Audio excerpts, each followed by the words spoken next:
pleasure to be in Bhubaneswar.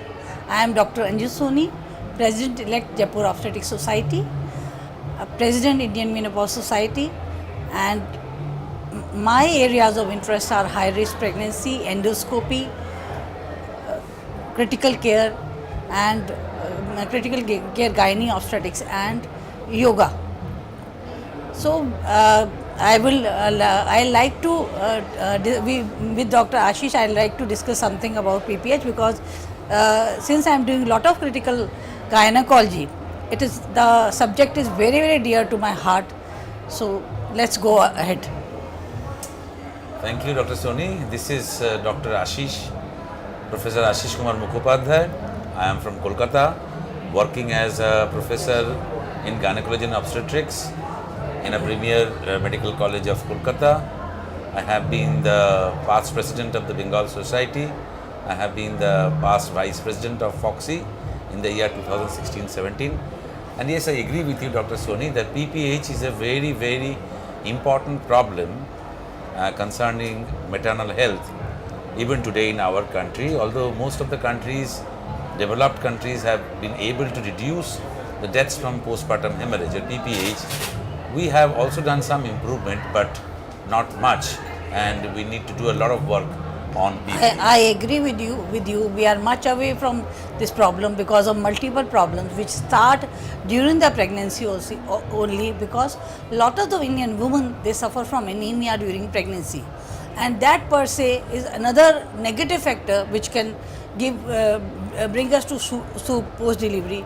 So what I feel is that all the women who are coming for antenatal care, rather in the preconception care, we have to tell them that they have to have a very good hemoglobin level, they have to have a very good diet which will help them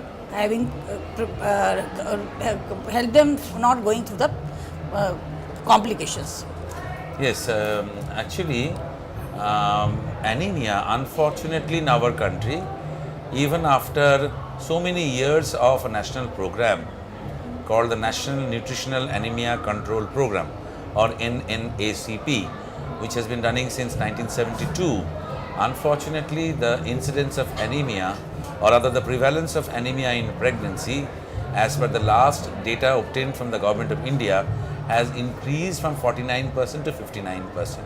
Yeah. This is a matter of shame, and I believe that iron deficiency anemia, which is the commonest cause of anemia during pregnancy, the only reason that can happen, that can cause this failure of, or rather increase in the incidence of anemia, is because of the failure of the program.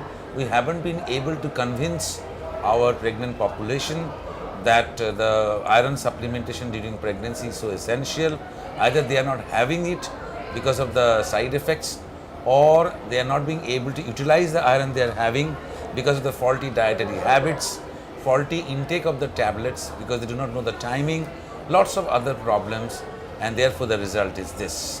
I feel it is not only that, their education, their understanding the need to have iron tablets also play a big role, because they feel they don't need iron, they don't understand the need, and I feel we have to educate them more, not only during the pregnancy, not only before pregnancy in the preconception period, during their adolescent age also, they should know the importance of having a good iron stores in their body and good hemoglobin. Agreed. And that this has to start in their school only. Yeah. Because if they understand in their school education about the importance of hemoglobin, high hemoglobin, good hemoglobin, I think we will solve the problem. So I feel that we should start the program not in the pregnancy, not only in the preconception period, it should start in the school. Yeah, and the adolescent health education, it should encompass the entire concept of health and hygiene. The concept of balanced diet in the family, yes, what we have today is lacking. Yeah. The pregnant women, if you talk about the pregnant women, they do not get to eat a balanced diet in the family. We need to involve their family too. Yeah. Along with the not only the woman. See, if you involve family, give the importance to the mother-in-law. Tell her the importance that you are the one who will look after her. She is like your daughter. Give her the importance to the husband, because now the husbands have also become very proactive for the wife during the pregnancy. We need to involve the whole family and that is very important. I feel that today what we are doing, we are not involving everybody. We are not making it kind of a team approach. So for us to get a proper goal, we need to involve the whole family along with not only the patient will help. If we involve the whole family, we'll get the better result. Agreed. And if we have a good hemoglobin level for the women, I feel half of the problem of PPH will be, can be prevented. Okay. Madam, we were talking about the hemoglobin level. At what hemoglobin level you will be happy? WHO recommends a hemoglobin level of 11 gram per cent during pregnancy, entire pregnancy.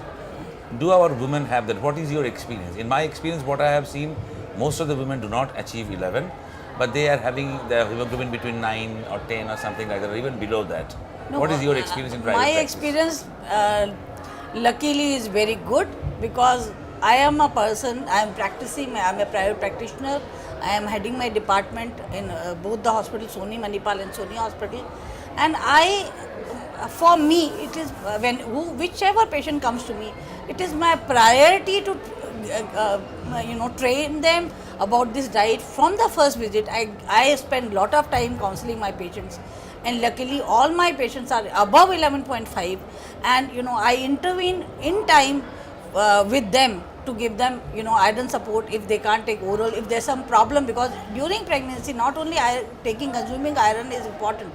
During pregnancy, even absorption is another problem which women face, and that absorption and that problem we need to address. And if they are not able to absorb, or if their hemoglobin is not rising in spite of changing different salts, giving them proper advice, I prefer to give them perinatal iron.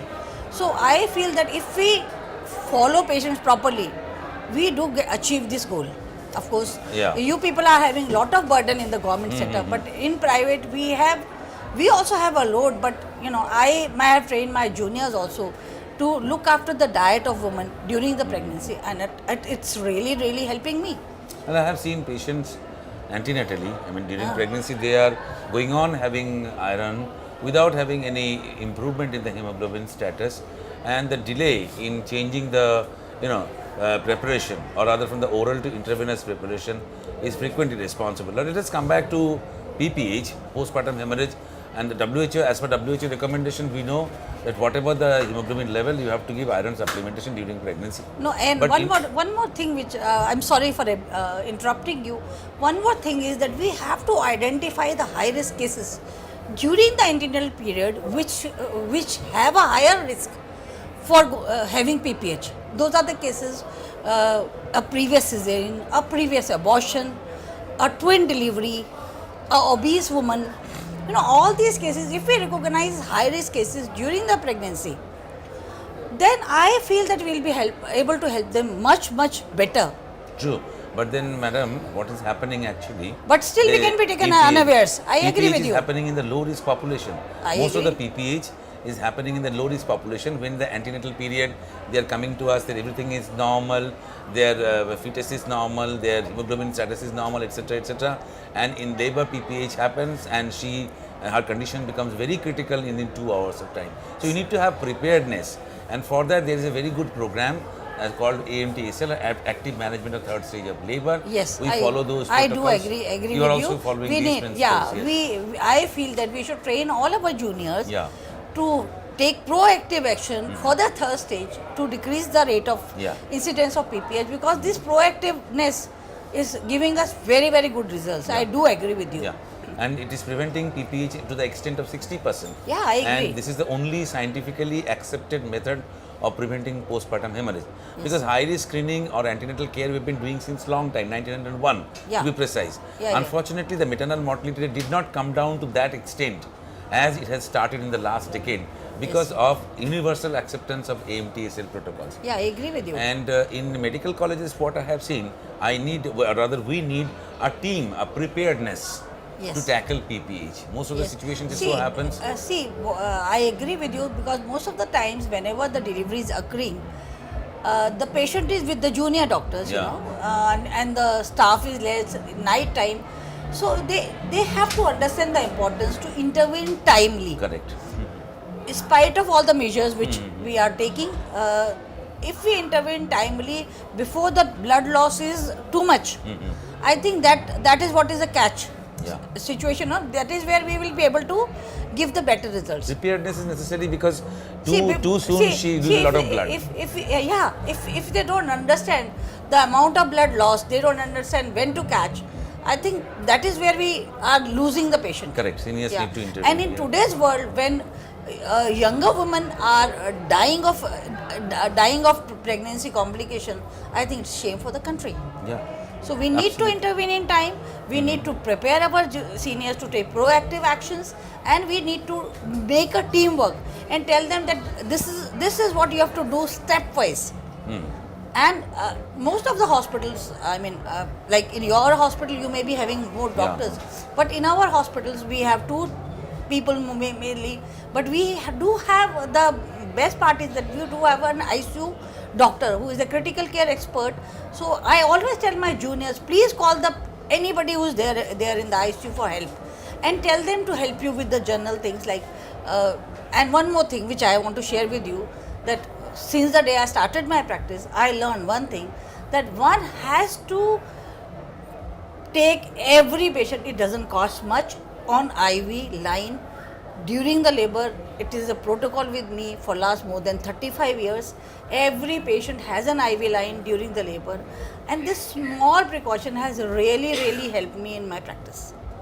It's not a big thing. We can teach our students to maintain an IV patency during the labor. I still remember a professor of gynae. I delivered her few years back.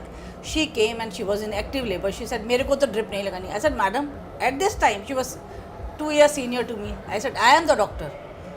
Whatever I do, I have to do." So I put her an IV line, and it had to be done. So taking an IV line during the labor when patient is absolutely normal will help everybody. Absolutely. We have not to wait for the complication to occur and then go ahead. No. We have to take the precaution, and I am telling you, if you see cost wise, it's not going to cost you much. If you have an IV line during the labor and it properly fixed, it's going to help us. You can safely have that, except in hypertensive patients. We need to be careful about the fluids. Now, in many no, you don't have to give the fluid. You can just have a patency line. Patency line. In many hospitals or other towards the, in the town or the rural areas, I have seen that the oxytocin is not kept in the refrigerator. Yeah, that is one of the reasons. That cold chain problem is there all over. In the even a bigger of centers, this problem is there. I do agree with you. So one need to spread this message that all the oxytocics are virtually temperature sensitive, light sensitive. They need to be preserved in refrigerator. Yes. And their half-life, they should the shelf life has to be observed very carefully. Somebody should be dedicated and there. And then one more thing, what you are saying is that in every setup, wherever a delivery is taking place, we have to create a PPH tray, which has to have everything possible, to big bore cannulas, to a drip set, to a, fluids, to catheter, to drugs, all utrotonics. The tray should be ready, even if you don't need it, it doesn't matter. The tray has to be ready. It's a very small effort, you don't have to do much about it. But if these small things we look into, I think we'll probably be able to achieve good, results for the future. Most of the cases can be prevented, as we discussed. And then even after the prevention has failed, say sometimes the prevention fails, then the early and prompt treatment, that by medical treatment only, by medicine only, you can do 90% of the cases. And rest of the 10% of the cases, they need surgical intervention. That's a different story. So to summarize today's discussion, madam, we have discussed that you have correctly raised the prospect of adolescent education, the health education, the awareness program, the nutrition and the health, which is very, very important. And as you said, it should be incorporated in the family also, because otherwise these little girls, they are not going to get that education, and they are not going to make themselves healthy, and they are prepared for the pregnancy. Second, during pregnancy, they must have iron preparations, and they should continue the iron preparation with regularly monitored. And if the iron preparation, oral preparations are not giving good results, they should promptly shift to intravenous iron therapy, which is today very, very safe. Thirdly, during labor, there should be management of labor properly, preparedness for the complications. Yeah. It should be there. You should be ready for tackling any case of postpartum hemorrhage, which may happen any time during labor, Yeah. and with the lethal consequences. And last but not the least, the more prompt you are, more team development you have, you can eradicate PPH completely even today. With the minimum resources. And I would agree with you that in this era of development, we should not have any young death. Yeah. That is a biggest disguise for anybody, any family, any nation. Yeah. So we have to prevent this disguise wherein a young woman dies of PPH. Very cruel to see them die at this It's young very age. cruel to see them die. It should not happen in our country, and we should all get together for this cause and take it forward. Thank you very much, madam. Thank was you. a pleasure Nice to talking to you. Same. And having a good discussion on a national problem which is still Yeah. prevalent today. But surely one day we will win this menace called postpartum hemorrhage or PPH.